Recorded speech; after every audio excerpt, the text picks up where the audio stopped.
मनात जिद्द असली की कुठल्याही प्रकारचं शारीरिक व्यंग यशाच्या आडी येत नाही.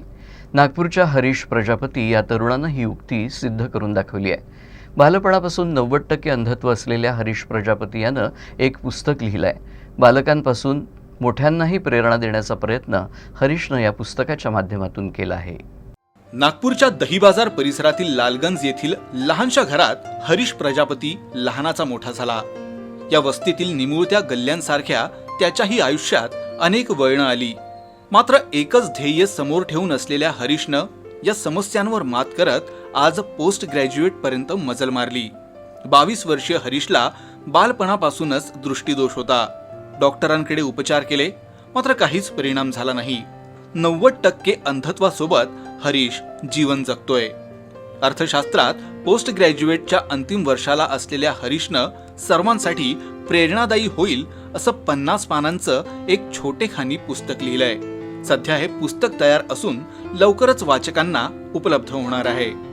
इस विषय पे किताब लिखने का कारण ऐसा था कि मेरा ये मानना है कि कोई भी चीज़ करते समय आप उसमें खुद थोड़ा बहुत तो अच्छा नॉलेज हो. तो मुझे नॉलेज था ये सारी चीज़ों का, पर्सनालिटी डेवलपमेंट का और कम्युनिकेशन का, क्योंकि मैं जा चुका हूँ ये सारे दौर से.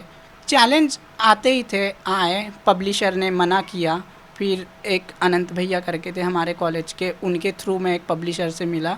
तो फिर कोई इन्वेस्ट नहीं करना चाहता था मुझ में, तो मेरे को भी डर लग रहा था. लेकिन मैंने बोला कुछ तो करना है तो करते, ट्राई करने में कुछ नहीं जाता और नेवर गिव अप. कहाँ से पैसे लाए? मम्मी ने जेवर रखे थे तो वो एक सोर्स था. फिर बाकी जमा करे, मंगे किसी से, ये सारी चीज़ें.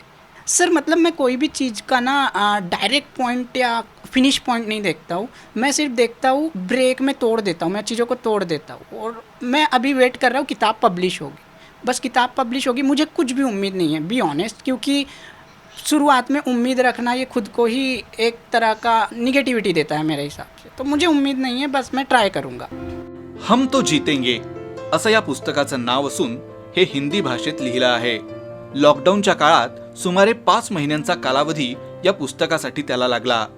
भीती कशी घालवायची, आत्मविश्वास कसा निर्माण करायचा, संवाद कसा साधायचा यासारख्या विषयांवर या पुस्तकात हरीशनं लिखाण केलंय. पुस्तक लिहिताना याविषयीचे संदर्भ हरीशनं सोशल मीडियाच्या माध्यमातून गोळा केले. या कामात त्याला त्याची धाकटी बहीण स्वाती आणि कुटुंबियांनी मोलाची मदत केली. ये चैलेंजिंग तो बहुत था, क्योंकि कैसा होता है कि जब हम लोग खुद लिखते हैं तो हम एक पॉइंट पर स्टॉप हो जाते हैं और उसके बाद में हम लोग जब डबल से पढ़ते हैं तो हमें ये पता होता है कि उसके आगे शुरू क्या करना है.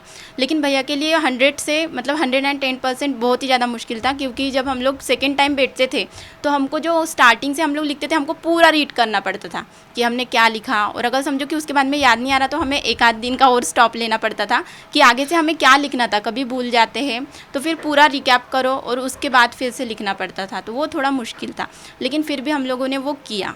तो जब हमारी बुक कंप्लीट हुई थी तो हमें बहुत खुशी हुई थी. तो उसके बाद में हमने 3 से 4 बार पढ़ा और फिर जाकर पब्लिशर को दिए कि ये वाली बुक कंप्लीट हो चुकी है करके. कुछ सामान दे रहे हैं उसको तो वो पकड़ नहीं पा रहा था.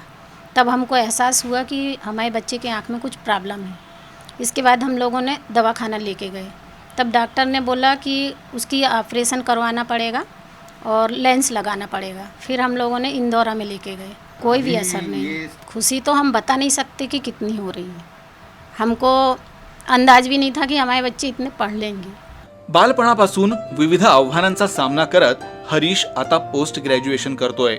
शिवाय पुस्तक लिहिल्यावर तो लेखक सुद्धा झालाय.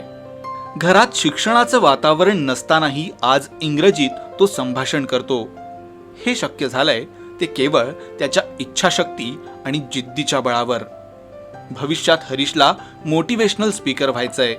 इथपर्यंत हरीशनं जे काही साध्य केलं ते भविष्यातही त्याला प्राप्त होईल यात नक्कीच शंका नाही. कॅमेरा पर्सन रजत कडबेसह जितेंद्र शिंगाडे, यूसीएन न्यूज, नागपूर.